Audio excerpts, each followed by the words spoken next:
Hey everybody, and welcome to Ringsiders Wrestling. It's Kate Johansson, and today joined by a special guest. I'm not with Callum, I'm not with Jamie. Instead, I am with Ayesha Raymond. Ayesha, thank you for coming. Hello. Yeah, really excited for this one. Thank you for coming on the show. From what you've been doing in wrestling, to me, it's quite a historic run, especially for females in the UK. From all the travels and all the stuff you've done in Japan, you've been everywhere. You've been everywhere. So really looking forward to delve into that. But just to start off, why wrestling? What got you hooked on wrestling? What made you think I'm going to be a professional wrestler? I'm going to have my body slammed for throughout the rest of my career. So why wrestling? To be completely honest with you, it was my brothers and my grandfather. My grandfather recently passed away last year at New Year's Eve, and it kind of put everything into full circle. But I used to wake up in the mornings, Saturday mornings, and watch SmackDown on Sky Sports 1, on Sky One as well, and then watch Raw Friday nights. Literally, that was my religious thing, and wake up the next day and be able to be the only girl that could be able to talk about it, the only girl that knew what a crotch chop was. It just I always loved entertainment, and I always loved athletics. My mum came from a runner's background, so I wasn't going to be a runner. That was not going to happen. Cardio isn't my thing. I can lift things. I was always very strong, but I didn't know something that had both of them together. I was a huge fan of Arnold Schwarzenegger when I was growing up. So the whole bodybuilding and fitness and entertainment, everything kind of meshed into one when it came to wrestling. Oh, wow. So you mentioned your granddad, first of all, sorry for your loss. Did he get to see you wrestle then? My granddad got to saw the classic. So I've lost English during COVID. my grandfather saw the classic, and he actually saw the lead up to it as well. I got the call for it, the information about it, all the correspondence for it while I was in Jamaica. I had flown over to Jamaica just because I wasn't wrestling, I wasn't going abroad, and I wanted to spend time with my grandparents. And I ended up spending a month in Jamaica. And he saw me having to fill out forms, even though he had no idea what they were, running around, being frantic, trying to do promos in the mirror, taking pictures in Jamaica, saying literally, because when I was going home, I was going to be put through that entire process. So he at least got to see me getting the call, getting the happy call, and then seeing it all unfold during Mae Young Classic. No, that's surreal. So whilst we're into that, we'll just delve straight into your time with WWE. Was that your first interaction with them reaching out for the Mae Young Classic? Yeah. To be honest with you, I wouldn't have done it any other way. I'm a spoilt, stubborn person when it comes to it. And as you know, I was watching wrestling as I was growing up. So everybody grew up on WWE. And there's a lot of indie promotions in America, but I was that stubborn. I didn't want to go to America unless I was going for WWE at that time. And now that I've done it, the doors opened. But that was my childhood dream. That was what I wanted to do, and I got to do it. Oh, wow. So did it kind of catch you off guard then, if you didn't have any correspondence as you on holiday in Jamaica, spending time with your grandparents, and Stamford, Connecticut's trying to get in touch with you? Yeah, because as every wrestler does, as anybody in entertainment does, when you pause, you feel like the whole world pauses. So if you don't post frantically on the internet of all the wrestling matches you're doing, if I'm not gift up to the max and, retweeting everything on Twitter, everyone's going to forget about me. So I wasn't, in my head, there was no wrestling. I was just with my family, and I was in Jamaica, and I was trying to, enjoy my time, and boom. And boom. So how long after from you being in Jamaica did you have to go to Florida for the Performance Center and things like that to get ready for the Mae Young Classic? It was really weird. Before I went to Jamaica, I actually moved to Scotland. Okay. And it was just the moment I landed in Scotland, wrestling happened. I got the tryouts at the Hydro. It was the first ever Glasgow tryouts at the Hydro. I was part of that. As soon as that happened, I went to Jamaica. No wrestling, done. came back home, and I had to basically start everything from here. So it was different than going to Japan when I was in London and having to come back to a community that knew me. I went from the classic to kind of come back to rebuild in a community who had no idea who I was. So what was it like when, like, stepping through the doors? Like, did you get to go to the performance center before using the classic? And again, you said it was your childhood dream. You stubborn enough to be like, I ain't going to America for WWE. Like, people like, hey, we want you. You ain't WWE coming over there. So what was it like when you eventually, like, step foot and think, wow, this is actually happening? Like, who was it you contacted, like, using contact with? I was mostly in contact with Regal. He was the person that was kind of doing all the stuff. And obviously Robbie Brookside is my trainer from the UK. And when we got to America, as it was, it was surreal in the sense that I had never been there before. I have family that live in America. My family is divided between Jamaica, America, and England. And I had never been there before. When we drove around the corner and drove down this big, long country road before we got to the performance center, it was surreal in the sense that it reminded me of wrestling. Do you know how every wrestling venue or units or places are in the middle of nowhere? It was driving down one corridor and then seeing this massive building and then seeing the performance center, trying to get a really blurry picture out of the window because you're not allowed to take pictures. But when we walked through the door, they greeted us. Everybody was warm. Everybody was lovely. I fangirled to Medusa, of course, and Lita, and almost knocked out Shawn Michaels with the fire exit door. That was, I hope he doesn't remember that, but I will never forget it. I walked down the stairs and opened the fire door, and he was standing on the other side, and it was like, bang. Oh, sorry, sir.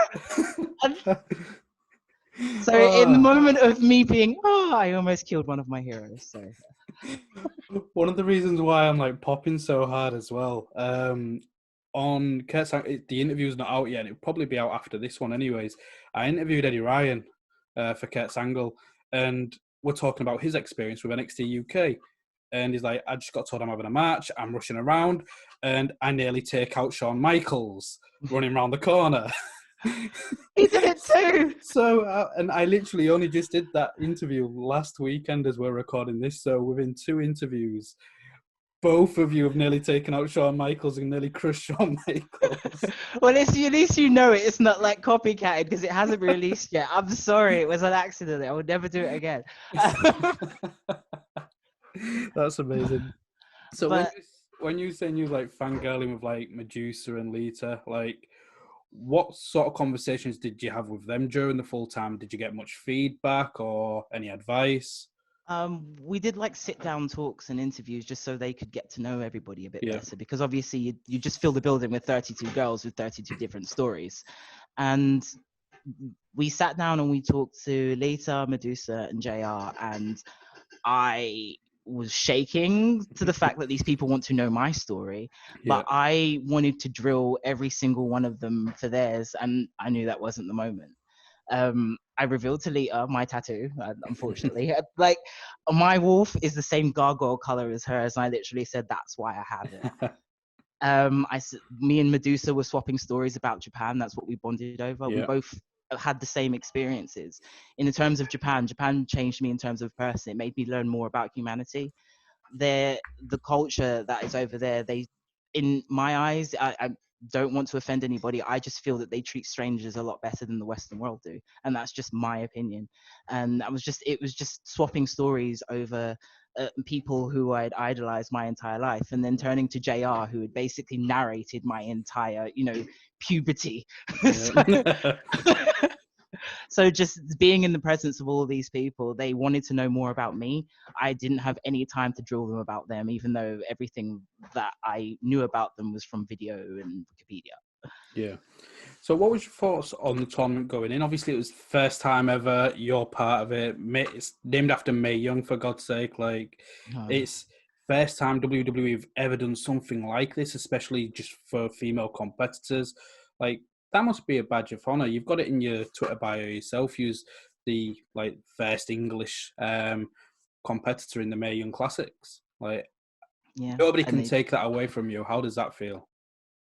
it's an incredible honor. I mean, there's you think of the 32 girls that were flown over, the 32 girls that participated in that tournament alone, and then think of the thousands that are cropping up every day around the world when it comes to women's wrestling now, especially the resurgence. Amongst every girl that was in the UK at the time, you know, ding. Yeah. So what sort of feedback did you get afterwards and during the whole TV taping? Because WWE, they do TV first, wrestling second. Yeah. And you've mentioned it, Japan, you bonded with Medusa over Japan, and Japan is wrestling first. It's treated as a real sport out there, and with such respect and honor. And not saying WWE don't treat it like that way, but their whole production is completely opposite. How did you adjust to that? Oh, very difficultly. Like you said, it's two different warps of two different worlds. It's the same thing when I go to Japan. There's a lot of people that criticize the way I work in Japan compared to the way I work here. And again, it's two different worlds. Now we're focusing more on entertainment and getting characters, but realistically, there isn't that many characters when it comes to wrestling here. Yeah. But when you go over to Japan, depending on what Joshi company you work for, some can be completely character based and some completely wrestling based.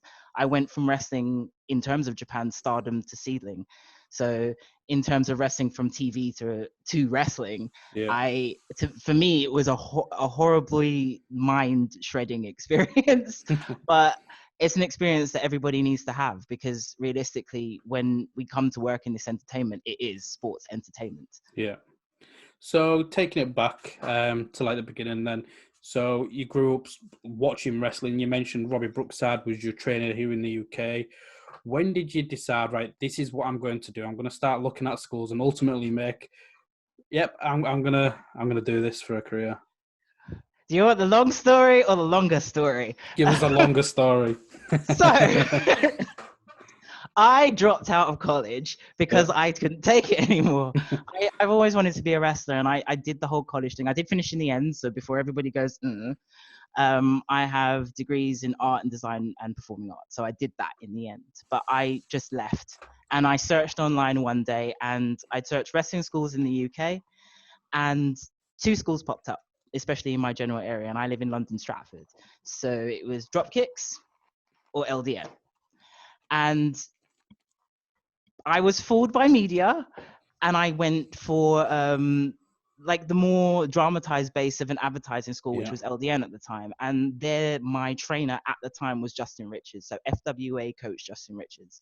He was the person that took us through the drills, and he was the person that basically went, there's 2 people in this world. There's people who want to wrestle and people who want to be wrestlers. Which one do you want to do? I can teach you as much as I can teach you here, but if you want to learn as much when it comes to do with wrestling, you have to learn from everyone. So from there, a group of us went to Norwich. And then after I left Norwich, I found Robbie Brookside. Oh, well. What was your experience like with in Norwich? And I'm guessing it was with WAW and Bellatrix within the Knight family. How was that, and what was your experience with Saraya and Ricky? You realize that in pockets of the world, you can be a superstar. But when you leave pockets of the world, sometimes some people don't know you exist. We did a lot of work when it came to WAW and being in Norwich. There was a lot of wrestling and there was a lot of exposure. But what I found when I left was that exposure didn't travel. Yeah. And unfortunately, it was something I had to learn. That was really, realistically, my only one of the things that I had to kind of overcome, being treated a certain way in a certain area of the world, and then having to leave and then basically starting again. Yeah. Why do you think that is? I don't think WAW get the credit. They've been going around for so many years. They're putting on so many shows, like you said, and you're not the first person to have done that. There's been people, for example, Kip Sabian. He was based in WAW in Norwich. Nick Aldis also as well. Exactly, and then they kind of moved away or moved further up north or whatever to try and get in other companies. Why do you think WAW is in that bubble? Because they're treated like royalty in Norwich. It's ridiculous. In my personal opinion, yeah, they don't branch out. They focus too much on advert. I'm not saying that it's your company. You can do what you want with it. It's your choice.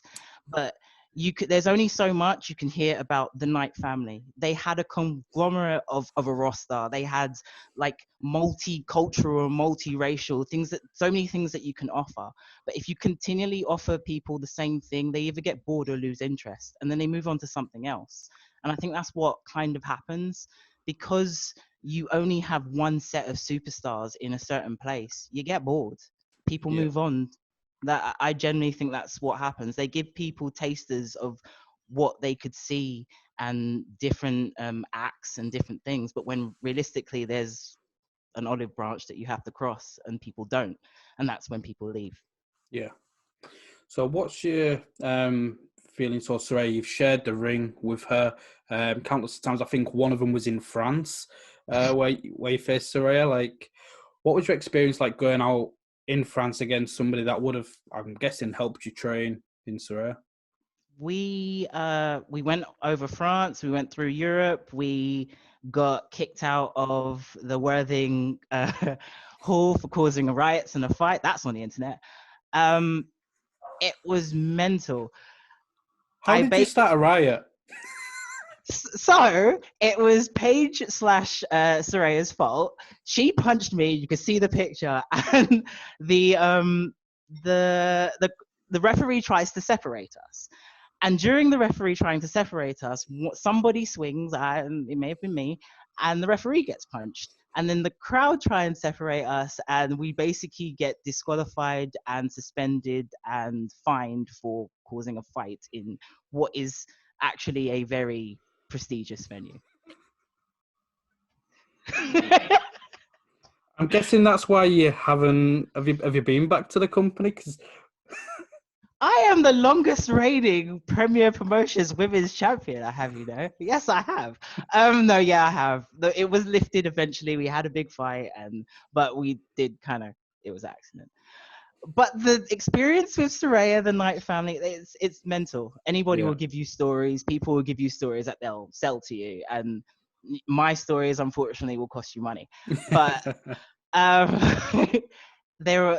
it was the experience that every crazy thing that could have happened when we were in Norwich happened. London Inc., the faction that I was in, we were chased out of a carnival and had to hide in the back of a van because people were trying to run us out of town. That happened. We cleared out Norwich. We've cleared out abandoned pubs that had very questionable sexual toys in them. That happened. We've wrestled in some very strange venues where we've been called out for racial abuse, where I've been told to get back to my country and had to smile about it. That happened. So there's been a lot of interesting things that happened when we were in Norwich. Yeah. So how was it when you went to Brookside then? Did things kind of go normal? Well, as normal can be. Have you ever met Roddy Brookside? Rob was, I met Rob first when I saw a show in Tunbridge Wells, and I literally ran up to him. I went, I need your help. I need to go to your school. And he literally said, come down to my school. It's in Leicester. So I drove up. It's a 2-hour drive. And being with those guys, it was like starting again, but not in a bad way. I saw most of his guys were all new, and they were all training from the beginning because his school was pretty new as well. Yeah. And it was just nice to see everybody trying to learn and be kind of together. He took us through every drill that he went through in Germany and went through every NXT drill that you could think of. We were the betas for them. No, So what was it like meeting back up with Robbie then when you got to WWE? for the Mae Young Surreal. Classic. Yeah. Because I hadn't seen him in ages. He had a tan. It was weird. Um, it just, he looks at home, and he looks that like there's so many trainers in this world that are able to pass on knowledge and have it be beneficial, and they got a good one. No, 100%. Have you had any contact with WWE since, like, after the Mae Young Classic, since that happened? We've had NXT UK come up. Have you had any contacts with that? I have been too many times out of the country. I literally have, I've only just come back after being back after 6 months, and I was supposed to go back again. And all that was on my mind at the moment was Japan.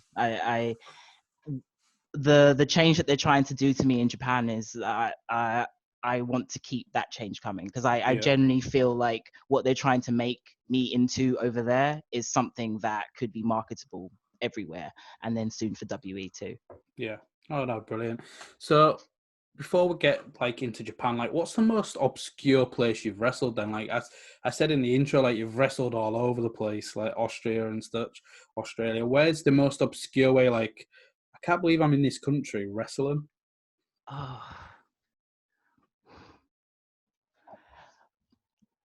I think, honestly, it was when we went to Hiroshima. My first trip to Japan, when we went to Hiroshima, like walking through there, it's a ghost town in itself, and having to do a show there like that to me was just like, oh, nice. Was that with Stardom when you first went out there? Yeah. Yeah. So what was it like? Was that ultimately one of your goals, or is it just something that happened? You went out there and thought, actually, no, I love this style of wrestling. Oh no, I always wanted to go to Japan. I watched Aja Kong when I was little as well, and I was just like, I have to meet you, senpai queen. But I always loved the Joshi style. I always loved the hard hitting style. I watched AJPW all the time. Yeah. I've watched old school training videos, and I'm not gonna lie to you, that is how Seedling train now. So that's why I'm always like this.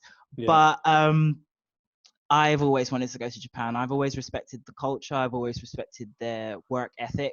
I've always respected their business ethic, in the sense of when they have something that they want to do, they make it a goal and a lifestyle. Wrestling to them is a lifestyle. It's a religion. They live it, breathe it, and sleep it. Yeah. So I don't know if you'd have worked with her, whether it was with Stardom, Sendai, Ayesha Raymond, Seedlings, but I know you teamed with Aja Kong. All of the above. Yeah, you teamed with Aja Kong as well in 01. So getting to work with her, like, what was that experience like? And what was your first time meeting her and working with her in the ring, whether it was opposite each other or as teammates? I will embarrass myself on your show and say I did the Kohai thing and went to the vending machine and frantically pressed the button so I could get a bottle of water, and ran up to her and went, Aja-san, Amazon des, senpai, please teach. My Japanese was terrible then, and she just looked up at me and smiled and put her hand on my shoulder, and she went through everything we had to do, step by step, every translation. She made sure I understood. She made sure to tell me that for our team, for what we're trying to present to this audience, it's more about the action. So they want a monster, you give them a monster. She even said, apologize later. I was like, yes. I like you. Yeah, it's better to apologise than ask for permission, I guess. So what was it like being in the ring with her? Surreal, because she made the most brutalest things look so simple, and that spinning back fist is as lethal on TV as it is live. Like she to me is the perfect monster character. Perfect agility for a monster, and perfect balance between power and entertainment. Because even though it looks quite vicious, trust me, those girls will live another day. I want to like jump forward. I'm surely you'd have seen it with Aja, but AEW, where they had that standoff between Awesome Kong and Aja Kong, like, what did you watch that? What was your reaction seeing that? Because I think, again, for somebody that's such a monster, I think Awesome Kong is at the top of that pecking order as well. And it's something that's not happened yet, but I'm hoping would happen. Like, you can tell you're still a fan. Like, is that something you're like, man, I still want to watch? Mate, when I was sitting in my apartment in Japan and I got goosebumps, I was like, yes! And that broke me. I was a kid again. And Awesome Kong, of course, like literally one of the reasons why I was billed the way I was the British Kong. So for me to see like two of my idols there and it was going to happen, it was beautiful. Have you ever met, is Awesome Kong somebody you've worked with? Yeah, she came up for a show in Scotland for Fierce Females. I wasn't in the same match, but I was at the same show. And she's the most loveliest like, I want to hug her all the time. Now, she comes across it, especially her character in Glow as well. Like, it was so surreal. Like, you'd see her as an absolute monster, and then before you know it, she's all smiley and happy on Glow, and it was such a contrast. And it's great to see both of them on that stage, I guess, for the Western audience, for Aja Kong, just to see how good she really is. A lot of people that are new to wrestling in like last 10 or 20 years. Who else have you, whilst being out in Japan, where you've been stood across the ring from them and it's like, I can't believe I'm in this situation, like getting the goosebumps? Every time I have to wrestle my senpai. There's something about Natsuki Taiyo is one of my trainers, and also Nanae Takahashi. And standing in the ring with either one of them, Nanae firstly, I don't know if you watched the 0-1 exploding ring match. No, I've not seen it. Google it. She has done so much when it comes to Joshi wrestling, and she has put her body through so much. This woman knows no fear. And just to be in her presence alone, I turn into a 5-year-old. And just being around her for the 6 months I was there this year, the 6 months I was there not this year, that everyone's blown into one, last year and the year before, it's like an awe exploding experience. Natsuki Taiyo, the creator of the high speed matches in Stardom were created because of her. She is the reason why a lot of Joshi and Japanese wrestlers now are literally, they can run at 75,000 miles an hour. And for someone to be able to withstand that into anybody with the right training, I can do a moonsault now. She did that. Wow. What was it like trying to do your moonsault then? First of all, Natsuki laughed at me because she was like, "This might be funny. Amazon broken neck." I mean, you asking me, but after a while, like, basically, it was show no fear. As long as you do it, if I screw up, I die. Cool. But if I've done it, I've done it. And it was doing it over and over and over again. Headstands, backflips. I can do the China backflip thing. But I don't know what they did to me, but they made me all flippy. Some people don't like it. Do you prefer that style of wrestling then? Do you prefer having that in your repertoire? I like it now because I can honestly say now, show me another person that can lift the way I lift and then fly the way I fly. So what was it like going back to like your first tour, especially with Stardom, back in, I think, what, 2013 was it? Yes, I know. Yeah. It was so long ago. What was that like? Because obviously you was in quite a prominent role in you had the Artists of Stardom Championship with, it was Kimura Monster Gun. You had Alpha Female and Kimura with you. What was that like, that whole experience? Completely and utterly like surreal for the fact that that was going to happen. I was told in the car when I was picked up from the airport, cheers.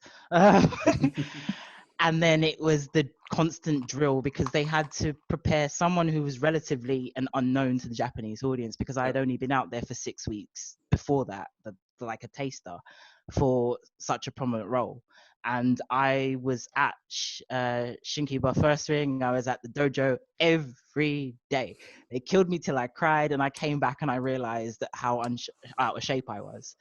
But that was mental. We got to cause so much havoc for so much money and for little collateral damage afterwards. So I basically got paid to be a beast, and it was phenomenal. Like, just you and like Alpha being on the same side, that's scary for anybody. Well, yeah. What was it like teaming with her, especially on your first tour? It was interesting because it's basically what everybody wants, the big monster power tag team.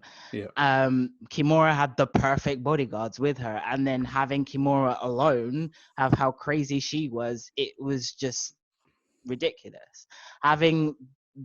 It was a weird switch because it was having to share power moves. That was the only thing that I couldn't really get up. It took me a while to get because I'd never had a powerly based tag team. I'd always been in a tag team where I was the power and there was a talker. I was the power and there was a flyer. Having to split power moves and not kill people was hard to get around sometimes.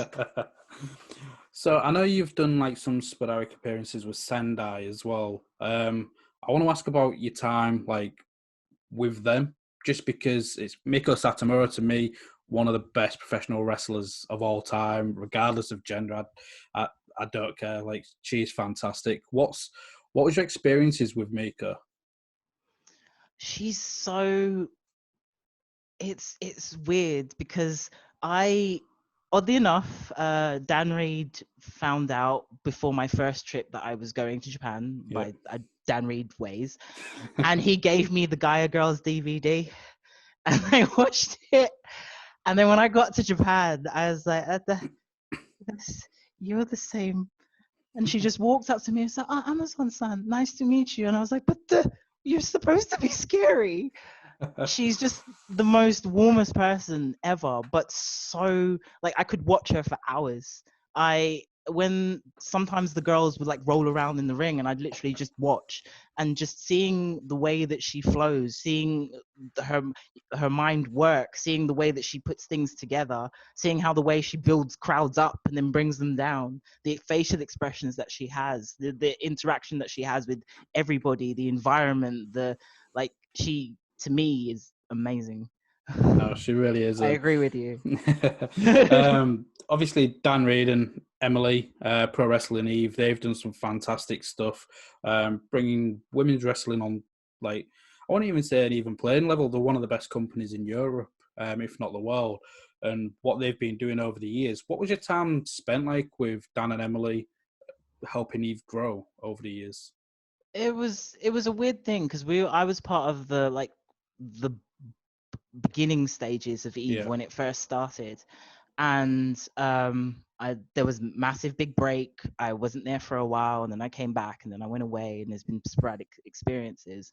But for the times that I've been there, I've always had interesting experiences and always like learned something being in that environment. But I haven't been in the environment constantly enough to give you an opinion of it. Okay.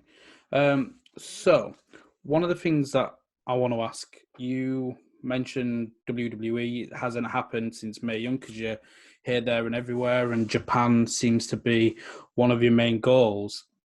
In 2019, you worked so many different companies, especially with Sealing, which you mentioned earlier. But I'd ended up writing down all the different companies that you'd mentioned. You had, I think, Ayesha Raymond, 01.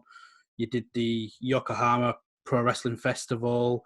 You've done Marvelous, Sendai. There's so many different companies that you've been working with. And that was your first real time where you've just been working so many different companies. Like, how did that opportunity to be in Japan come around, especially for that long of a period of time? Seedling. My teacher, my friends, my family, I got a message at the dead of night, Amazon, I want you to come to Japan. And within 3 months, I had a visa. I had my passport was renewed. I had an apartment set up, and I had a running contract with them, and I was over there. And 3 months became 6 months. 6 months could have been a year, but I was supposed to come back for OWE. Yeah. But it was Seedling. Yeah. Arisa Nakajima, Nanae Takahashi, and Natsuki Taiyo. There you go.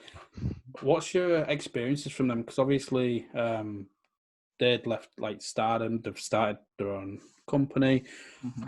What's your thoughts on Seedling? Because it is a newer promotion out there compared to like your Stardoms. What's your experience been like? And try and explain it to somebody that hasn't seen it, why they should be checking out Seedling. Seedling to me is like the resurgence of trying to combine all the Joshi promotions. You have Stardom in itself, but all the wrestlers are set to Stardom. So every Stardom wrestler is contracted. The difference between working as a Stardom person or working Seedling or freelance or just being in the presence of Seedling is the fact that you get exposure all around. I mean, you see it by yourself. You just read my resume. But I got so many different experiences. I was taught by so many different girls. I got to meet the actress girls. I got to meet all of the ice cream girls. I spent time in the ice cream dojo. I did PS party. I got to experience Joshi wrestling. So to me, Seedling kind of opened up that world where instead of being kind of linked to a bubble, I was linked to Japan. Yeah. I was able to be seen everywhere instead of just one place. And I'm not saying that's a bad thing, but I always said it myself. I wanted to be a wrestler. So at that time, I wanted to experience Japan and Japanese wrestling. And that's what Seedling did for me. Oh, wow. So who, like from that time out there in 2019, what matches would you say stand out? What you'd recommend people to, right, if you want to know the real Amazon, like the Predator, check this match out. The best friends match where me and Hiroyo destroyed Arisa and Tsuka. I'm so sorry. That that match was like after experiencing the big power tag team when it came to me and Alpha, it was like I had everything worked out in my head and we got to try everything. And I don't know if anybody's ever met Hiroyo Matsumoto, but one of the most amazing wrestlers ever, one of the most amazing Joshi wrestlers that are there. But Hiroyo, because of the places that she's worked and the style that she works with 0-1, she's able to mesh the styles of kind of the men's wrestling scene with the Joshi scene. So in terms of our contribution to the match, there was a lot of power, there was a lot of action, there was backstage fighting, there was hair pulling, there was dragging, and there was comedy. But that match had everything in it, even to the point where I found out you can do a giant swing both ways. So it's hilarious. Watch it. You mentioned OWE. So where do we start with them? Like, I know they might be doing some great stuff in China. However, it was as if, I think it's the case of British wrestling. We've had 5-star wrestling promising the world to the wrestling scene. That died down, died a death through, I think it was the snowstorms.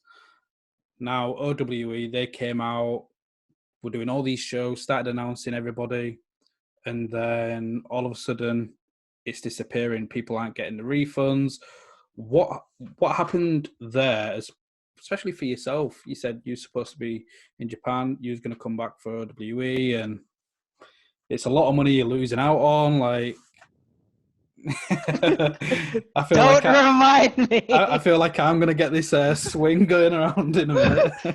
I've been pretty good with After Effects. So I can do this after on post if you want.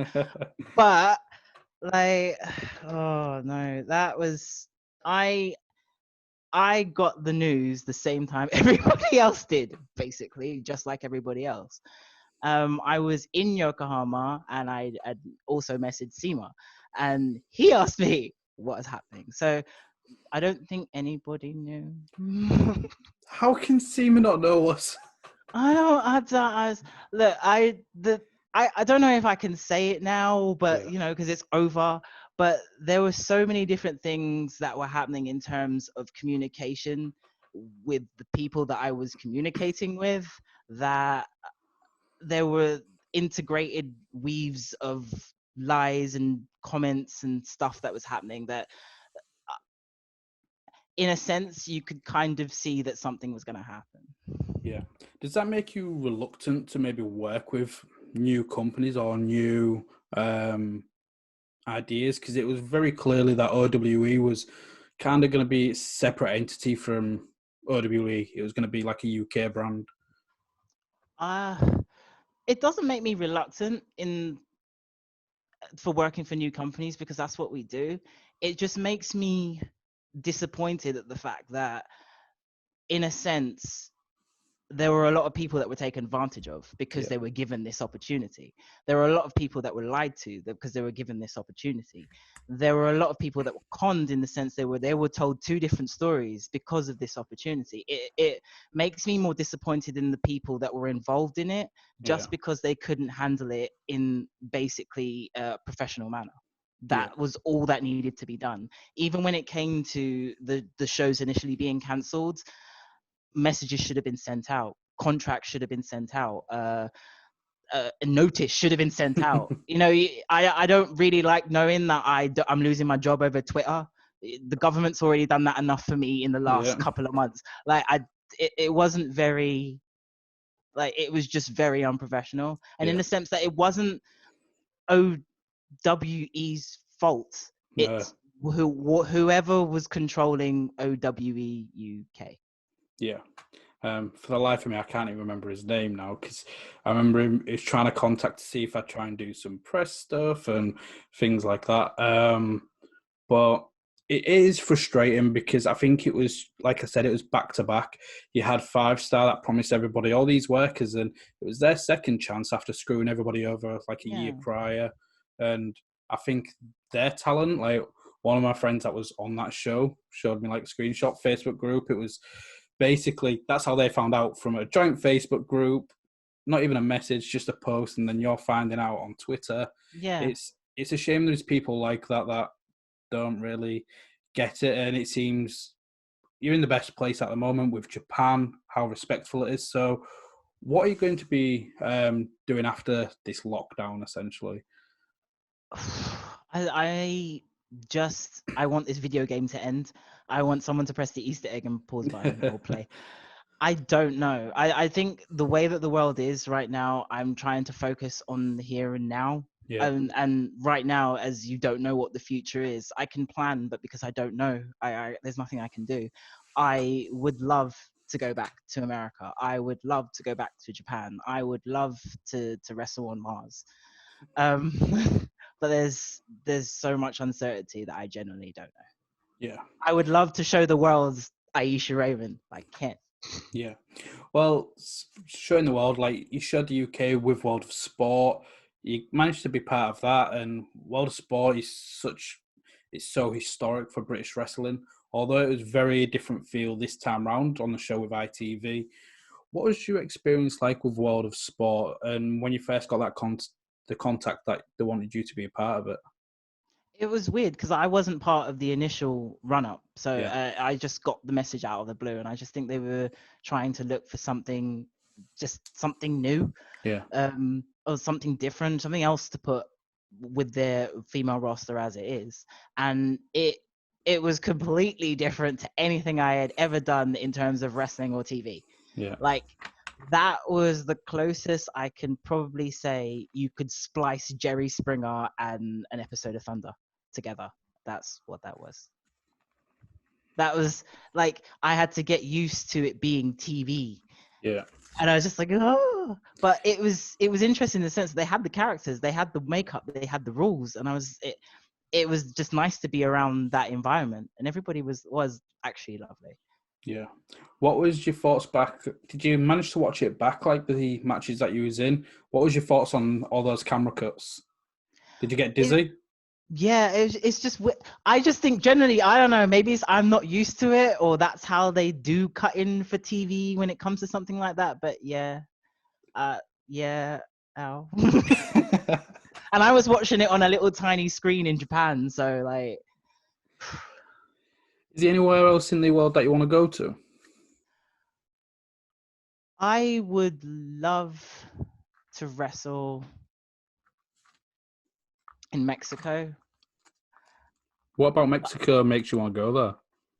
I've watched some of the AAA matches Yeah. online, obviously, and Koha, one of the girls that was working for Seedling, she came back from there, and I don't know what it is that fascinates me the most. It's the fact that the matches are completely insane. They can involve broomsticks and all these different things, but I just like the insanity of it, and I like the arena, and I like the fast pacedness of Yeah. luchadora and luchador wrestling. Especially with you flying, like pull out some more moves and what the fuck's going on here? I know. I can be like the British Armada. No. So I put out on like social media that was going to be speaking to see if any of your fans had some questions. At Rami Rascal on Twitter, he asked, "Who is your closest friend in wrestling?" My closest friend in wrestling. I have at the moment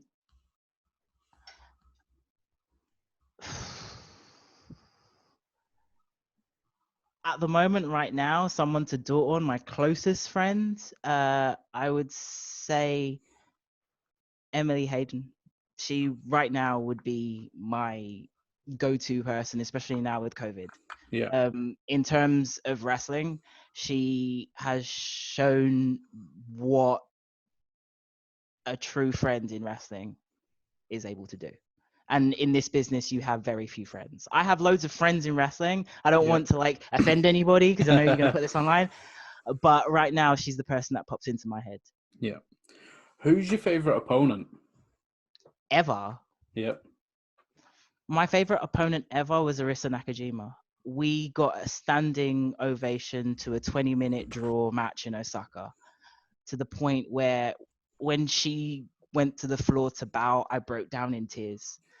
I had never, like, I had heard about Arisa, obviously, from Shinmar and NJPW, and from Joshi wrestling in general, but she was my toughest opponent. I learned so much from her. She was so patient, especially with somebody who was basically twice her size. Yeah. And we got so much out of 20 minutes, and it ended up being a draw. Who is that with? Seedling. Because I know she's worked Ice Ribbon, so I didn't know if it was during this year where you've been here, there, and everywhere. It's a lot harder to keep up what you're doing. That's why it's so hard for people to find me. And then on Facebook, let's have a look. So somebody put, so I've already done the favorite person you've wrestled. So who would you like to wrestle if you could choose anybody in the world? And that's from Adrian Lloyd. Anybody in the world right now? Yep. I would love to wrestle right now Yoshiko, honestly. And I know she's from Seedling and then go Seedling girl, but I genuinely believe that when it comes, I know the controversy behind and blah blah blah, you can say what you want, but in terms of a Joshi wrestler, power, speed, and technical style, if you watch her wrestle, she's basically the full package. And it's missed by complete controversy. But I would love to have a one-on-one match with Yoshiko.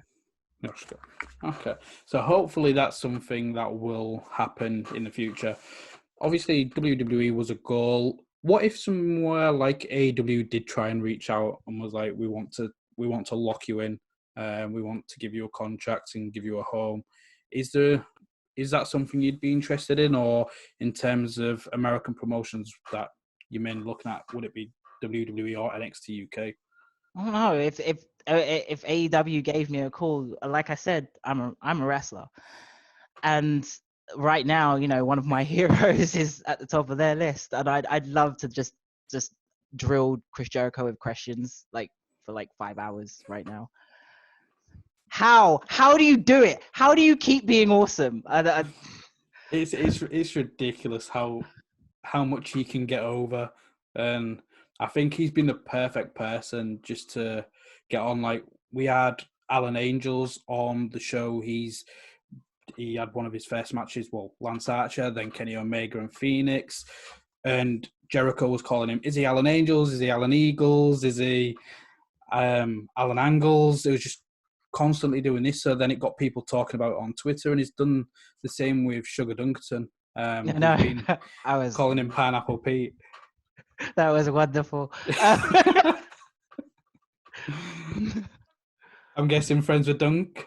Yeah, well, he's my pal. Right now, we're tag team champions on the Firestorm Pro game, so you know. So, what other gaming do you do then?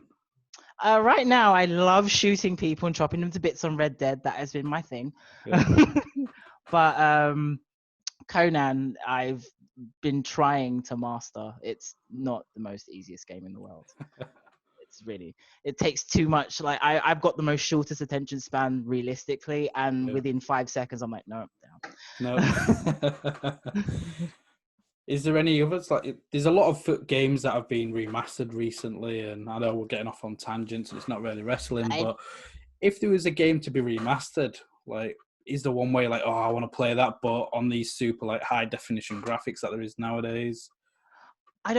It's two ways. I do and I don't want them to do this. I want them to remaster the original Mortal Kombat, because that was my game when I was younger. I was brought up on fighting games. I could kill everybody anywhere on any Tekken, dead or alive, if you asked me to. But if they could remaster the original Mortal Kombat series, but don't tweak too much with the pixelate, because it's the original. Don't tweak too much with your pixelated graphics. That's what I'd want to do again. Brilliant. So where can people find you on social media, YouTube, any merchandise they can find? Okay, I've just done all of that because of COVID. Branding is a thing. So if you literally type in @BigFemVader into any social media, you get this lovely face. You can go on Pro Wrestling Tees and get all the lovely t-shirts that are there. I have a new design that's being released it should have been 6 p.m. today. Hopefully it's gone up. But literally, @BigFemVader, Instagram, Twitter, Facebook, or search Ayesha Raymond. Have you thought about doing a Twitch for your gaming? I've tried to, and then I start playing it, and then when I get shot or killed, I get embarrassed, so I turn it off. Or when there's like 2 people watching. That's going to be great though, because it's everybody will be tuning in, right? Let's see how long place bets, like see how long it's going to be until you rage quit. I hope you don't have Red Dead. I'll find you. I literally will throw dynamite at you all the time. Yeah, I'm not playing online on Red Dead. There we go. Brilliant. Well, that was the interview with Ayesha Raymond. Make sure you check out her merchandise on her social medias. Make sure you check out Seedling as well and see what Ayesha's been doing across 2019. For those of you, stay safe, stay inside, and until next time, bye for now. Bye, guys.